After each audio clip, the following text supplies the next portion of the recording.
Okay, so OTAs have happened, and honestly, fantasy drafts look completely different than they did just 3 weeks ago. What I want to do in this video is I want to go through and look at the players that have fallen most in average draft position over there on Underdog Fantasy, where y'all have seen us drafting every single day. And I want to say, okay, well, now can we go through and buy low on someone like Michael Carter since he's fallen 40 spots, or should we continue to stay away? And we will go through and talk about that with a couple different guys here. But before we get into it, please go down there, drop a like on this video, subscribe to the channel if you haven't already, but I know you have. And most importantly, we are going to be looking at Underdog Fantasy drafts here. If you want to have some fun, if you want to get into drafts with us on the live stream, I'm sure y'all have seen us do a million of them. Make sure you go sign up for Underdog Fantasy where you can get into best ball drafts today. I'm going to be drafting legitimately 300, 400 teams this offseason. And when you use promo code FLOCK, they will match your first deposit dollar for dollar up to 100.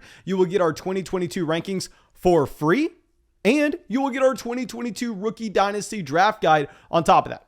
Take advantage of it. Most importantly, you can have some fun, get into drafts with myself, get into drafts with your friends, get into some drafts in the public lobby, and crush these people. But let's go through and let's bring up a wide receiver that has been overdrafted for a while now, but honestly, the price looks a little bit better. It's going to be DK Metcalf. So DK Metcalf, if you look at after the NFL draft, now we're going to be looking at Best Ball Mania. That's the massive contest on Underdog Fantasy where there have been about 50,000 teams already drafted. But it's important to note that these drafts started after the NFL draft. Okay, so let's all be in consensus. Don't go into the comment section and go, yeah, of course Michael Carter fell down. Breece Hall got drafted there. No, these drafts started after the NFL draft. So we already knew all this information, but DK Metcalf still has continued to slide based on a couple different factors. DK Metcalf, right when this contest opened, was being drafted at pick 31. Now he's fallen down to pick 43, which is a pretty decent drop. You're looking at him falling behind players like Michael Pittman, falling behind Deontay Johnson, Hollywood Brown, specifically at the wide receiver position, falling behind someone like Cam Akers at running back, and with DK Metcalf currently sitting as the wide receiver 19, being drafted directly before Amari Cooper, Terry McLaurin, and Jerry Jeudy of the wide receiver position. Now, if you go through and look at DK Metcalf, there's one clear reason, clear as day,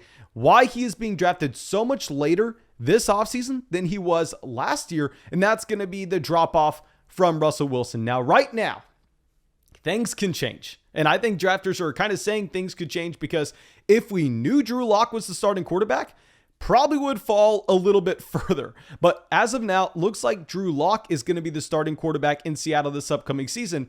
And the downgrade you are getting from Russell Wilson to Drew Lock, it's hard to even put into words. Russell Wilson over the past 3 seasons, in 2021, he was the 3rd quarterback in adjusted yards per pass attempt. In 2020, he was the 11th quarterback. In 2019, he was the 6th. I think everybody watching this video, everybody on the face of the planet can agree that Russell Wilson is a top 10 quarterback when it comes to raw talent for your NFL team, specifically supporting wide receivers in fantasy. Now, the drop off to Drew Lock is massive. Or if you look at Drew Lock and his adjusted yards per pass attempt throughout his entire NFL career, the average has been 6.1. And that 6.1 adjusted yards per pass attempt would have ranked 28th among all quarterbacks this past season. So you're going from a top 10 quarterback option to arguably a bottom 5 in the blink of an eye.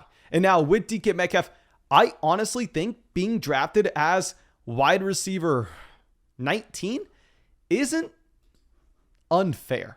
Now, if we head over and look at what we have seen over the past 3 seasons, of course, looking at his rookie season in 2019, we can't take too much away from it. He was the wide receiver 45 on a per game basis, but he was a rookie. He had a target share over 20%. He had 6.6 targets per game and 56 receiving yards per game. DK Metcalf was phenomenal as a rookie wide receiver. So let's ignore that. In 2020, he was the wide receiver 6 on a per game basis. In year 2, phenomenal. I mean, very few players are going out there and demonstrating that type of dominance their second season. He had a 23% team target share. He had 81 receiving yards per game and 112 air yards.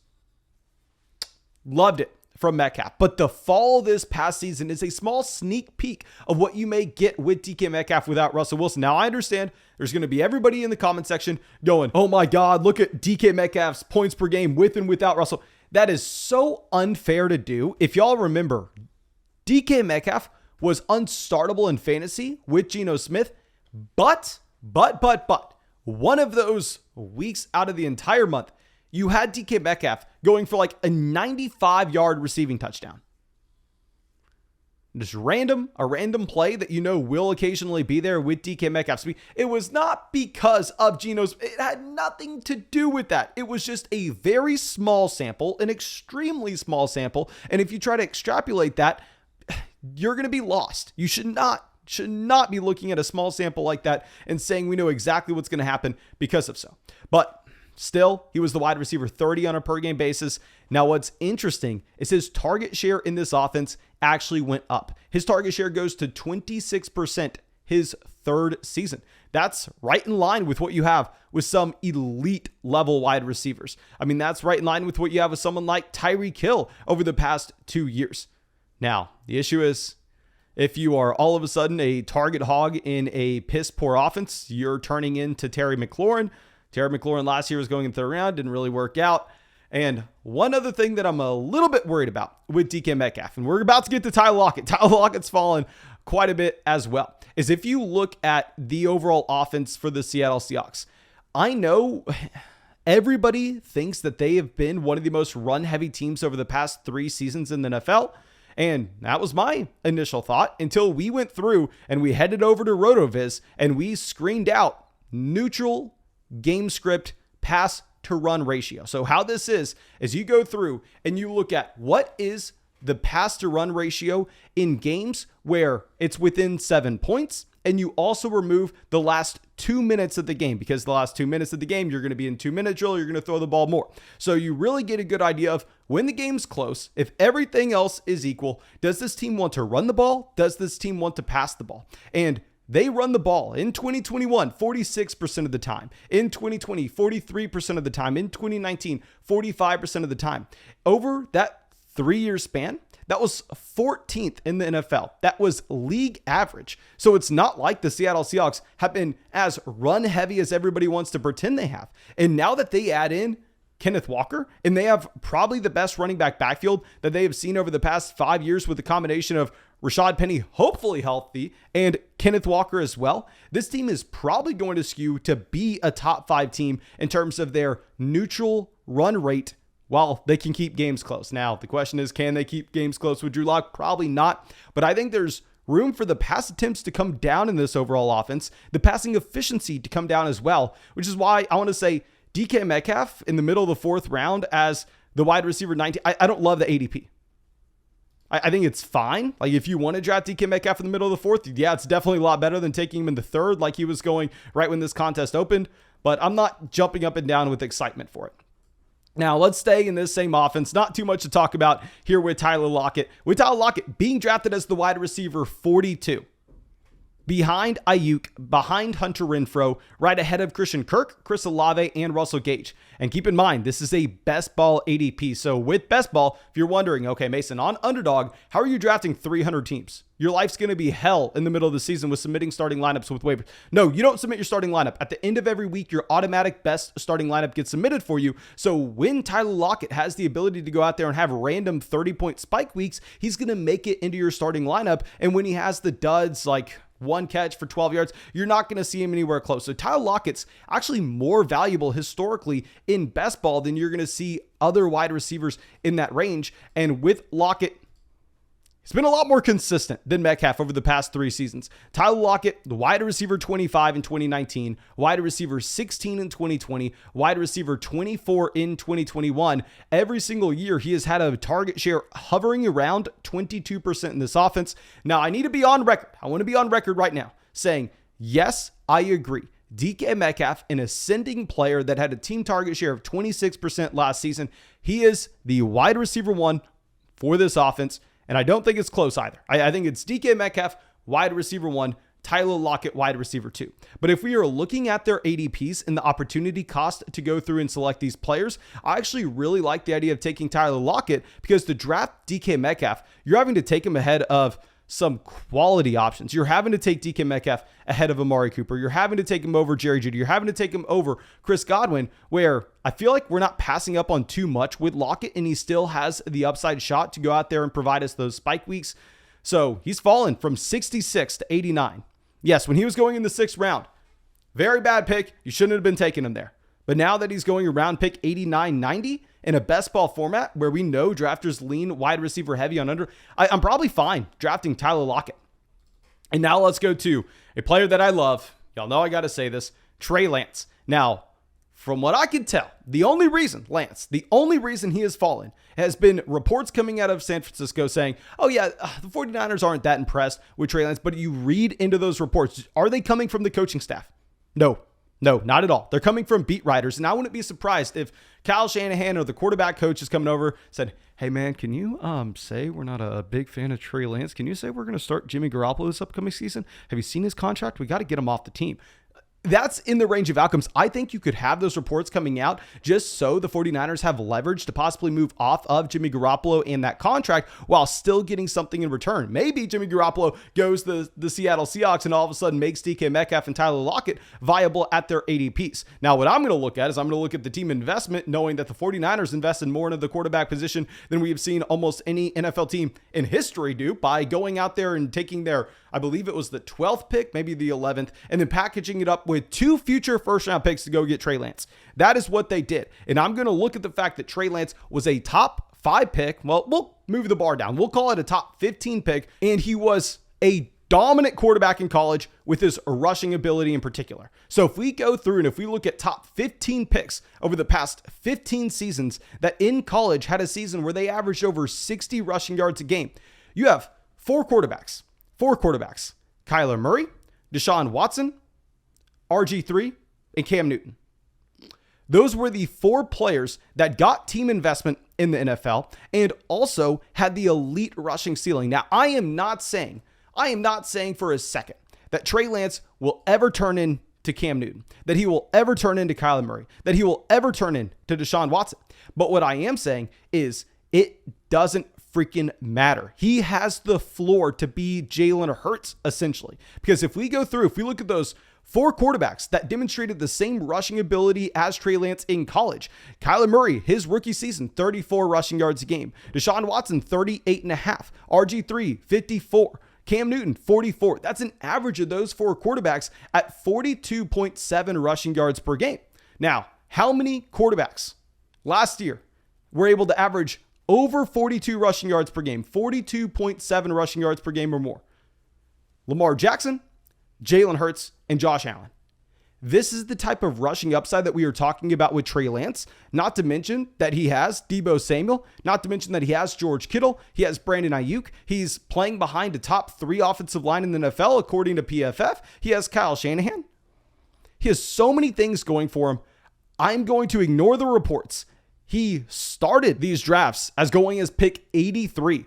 And now you're getting him past pick 100. You're getting him at pick 102. He's going right after Dak, Stafford, Aaron Rodgers, going right before Derek Carr, Deshaun Watson, Kirk Cousins. Now, if you ask me, Mason, who's a better NFL quarterback, Trey Lance or Derek Carr? Oh my God. My money's on Derek Carr. If you're asking me who's winning MVP, my money's on Derek Carr over Trey Lance. But if Trey Lance can get to 40 rushing yards a game, it doesn't matter if he's as bad as Jalen Hurts was last year. It doesn't matter if he can't get to 200 passing yards a game. He's going to be dominant in fantasy. So I'm going to continue to go and draft the hell out of Trey Lance. I'm happy that we are getting this dip. And now our next player, we're not going to talk about him too much, will be Antonio Gibson. Antonio Gibson, it's obvious why he fell. We made a video right after the NFL draft on why he needed to fall and why he was going too high in fantasy drafts. He started off as pick 37 and now has fallen to pick 59. With Antonio Gibson, you have J.D. McKissic coming back, getting paid $3.6 million guaranteed. This team also goes and takes Brian Robinson with pick 98. This tells us that the coaching staff is probably looking around and going, yeah, well, we really like the raw upside of Gibson. That's why we drafted him in the 3rd round. But at the end of the day, we haven't been able to involve him as a receiver really, we need that pass catching running back in JD McKissic to make sure that we aren't going to get Carson Wentz blown up. And on top of this, we are slightly concerned with the fumbles. Antonio Gibson led the NFL in fumbles last season. And I am always of the opinion that there are a few statistics that casual fantasy football players way overrate. Drops in fumbles, because they are small sample occurrences that really are not predictive of each other going forward. Now, if I were to ever say that a player may have a fumbling issue, because I'll tell you right now, NFL coaching staffs, they care about fumbling. They care about it, okay? And if I was ever going to look at a running back, go, okay, well, I can buy into the fact that maybe he can't hold on to the ball, it would be a former wide receiver. It'd be someone that didn't go through college, seeing 20 carries a game, learning all the nuances on how to make sure that ball wasn't going to get punched out when you go up against a linebacker. So what I am concerned with Antonio Gibson is what happens if he goes out there in week 2, and even if it's just pure dumb luck and he coughs up the football. Is he all of a sudden in a committee with Brian Robinson? Is he all of a sudden a committee running back where he's not going to get usage on third down because they brought back JD McKissic in one of the worst offenses in the NFL? That is a real concern. Now, if you look at where he's being drafted, I don't know if he can fall much further. He's being drafted at pick 59, running back 22, directly before Josh Jacobs and Elijah Mitchell, directly behind Dobbins and Travis Etienne. Now, you definitely can never consider going and taking Antonio Gibson over Travis Etienne or J.K. Dobbins this upcoming season. Now, Antonio Gibson, Josh Jacobs, I think that's almost a coin flip. I've been taking Antonio Gibson mainly because he's been higher in ADP, and I'm like, yeah, I'll get Josh Jacobs later in another draft. Now, if you didn't have Devontae Adams coming over, we easily would be taking Josh Jacobs, but that's a different video we could talk about. So let me know what y'all are thinking with Antonio Gibson. Clearly, he's still an elite size adjusted athlete, but I do think that there are some concerns. Now let's go to a player that I don't understand why he is falling. Maybe because we are getting to OTAs and obviously he's not out there. The man's injured, but we've known this for a very long time. Jameson Williams. So here Jameson Williams, after the NFL draft, right after it happened, he was being drafted at pick 94. Now he's being drafted at pick 115, a considerable fall. And I think that we know the answer on why. Like I said, it's the torn ACL. We've been talking about this on our Dynasty channel a lot, but this is a player that's going to miss rookie minicamp. He's probably going to miss OTAs, and he's probably going to miss the preseason. Now, I almost think that's best case scenario. Now, I know we're going to have people out there in the comment section, yo, and Mason, you clown, he's on track. He's running. He tore his ACL January 10th. I want to be conservative, and I want to say a 9-month timetable. If y'all remember, 5-6 years ago, people used to say 12 months for a torn ACL. That used to be what it is. I'm going to say 9, right? We're saying 9 for Jameson Williams. That has him coming back October 10th. That's week 6. So you're missing pretty much the same amount of time as someone like DeAndre Hopkins. Obviously, Hopkins going earlier, but missing time in a best ball format, it's really, really tough. So this is why Jameson Williams going behind some players that clearly don't have the same week-to-week ceiling that he does, going behind Kadarius Toney, going behind Tyler Boyd, and going directly ahead of Rondale Moore, Kenny Golladay, Mecole Hardman. I don't see why he's fallen. We've known about this injury for a very long time. Literally since the day it happened, everybody was watching it. I'm going to go through, and maybe I wasn't drafting Jameson Williams before, but pick 115, knowing that he has access to those spike weeks, knowing that he is going to be an elite deep threat wide receiver. I'll take Jameson Williams here easily. Now, our last player, the perfect example of why you need to react fast after the NFL draft and why we came out and said he had the worst ADP, even though it had fallen a lot. Michael Carter. Michael Carter before the NFL draft was going around about round 6, round 7. Then after the NFL draft, he fell 2 to 3 rounds. He was then going at pick 97. And I was looking at it going, oh my God, people are losing their minds. They're drafting Michael Carter ahead of Alexander Masson. They're drafting him ahead of Tony Pollard, running backs that we know have top 5 upside if the starters go down ahead of him. Y'all need to view Michael Carter as a handcuffed running back. Breece Hall can do it all. Breece Hall, it will be there on third downs. Maybe it takes him 6 weeks into the season to take over 75% of the touches in this backfield, but eventually he will be the man. Well, thank God people have gotten smarter because Michael Carter has fallen from pick 97 to 138. Almost a 40 pick drop. Now, if you're looking at the running backs he's going behind, Ronald Jones, Rashad White, Isaiah Spiller, I think you could make some arguments for a couple of those players. And he's going right ahead of someone like Darrell Henderson, James Robinson, Tyler Algier. I think Michael Carter is a fine ADP here because I think for a 0 running back build, Michael Carter is almost the perfect target at pick 138. Yes, I was leading the Michael Carter hate campaign when he was being drafted inside the top 100 picks after Breece Hall went there. But it's a completely different scenario now. Michael Carter, if you're getting him as your running back 3 or 4 on a 0 running back build, what you are going to get is you will have some work at the beginning of the season. Now, maybe he's a running back 3 in the beginning of the season for fantasy, but you need that with a 0 running back build. You need any points you can get into your starting lineup. And afterwards, he transitions over to being that handcuff running back while Breece Hall comes into his own and becomes that workhorse in New York, where you're going to get the production at the beginning of the season. And then on top of that, you will have the upside later in the year. If Breece Hall were to go down, Michael Carter then could become a high-end running back 2 in fantasy based on his receiving upside. So I know we're playing both sides of the coin. I know people are going to call us a hypocrite. I don't care. I think now he's a fine value. Now, of course, thank you so much for being a part of the flock and supporting the channel. Really hope that you enjoyed this video. Hope that we get to get you into some drafts with us sometime soon. If you can't tell, I could not be more excited for football. That's all I think about every single day. And I hope you have a great one. I'll see you tomorrow.